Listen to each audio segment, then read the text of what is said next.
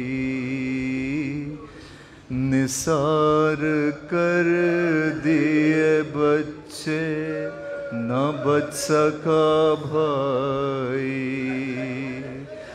اسیر ہو کے جسے شامیوں کے نرغے میں حسینیت ہے سکھانا علی کے لہجے میں۔ سکینہ بی بی تمہارے غلام حاضر ہے، بجھے جو پیاس تو اشکوں کے جام حاضر ہے۔ یہ سن یہ حشر یہ صدمے نئے نئے بی بی، کہاں پہ بیٹھی ہو خیمے تو جل چکے بی بی۔ پہاڑ رات بڑی دیر ہے سویرے میں، کہاں ہو شام میں غریبا کے گھپ اندھیرے میں۔ زمین گرم یتیمی کی سختیاں بی بی، وہ سینہ جس پر کہ سوتی تھیں اب کہاں بی بی۔ جناب مادر بے شیر کو بھی سب کا سلام، عجیب وقت ہے کیا دیں تسلیوں کا پیام۔ ابھی کلیجے میں ایک آگ سی لگی ہوگی، ابھی تو گود کی گرمی نہ کم ہوئی ہوگی۔ نہیں اندھیرے میں کچھ سوجھتا کہاں ڈھونڈیں، تمہارا چاند کہاں چھپ گیا کہاں ڈھونڈیں، نہیں لعینوں میں انسان کوئی خدا حافظ، درندے اور یہ بے وارسی خدا حافظ، نہ اس طرح کوئی کھیتی ہری بھری اجڑی، تمہاری مانگ بھی اجڑی ہے گود بھی اجڑی، سلام محسن اسلام خستہ تن لاشو، سلام تم پر شہیدوں کے بے کفن لاشو، سلام تم پر رسول و بطول کے پیارو، سلام مہر شہادت کے گرد سیارو، بچے تو اگلے برس ہم ہیں اور یہ غم پھر ہے، جو چل بسے تو یہ اپنا سلام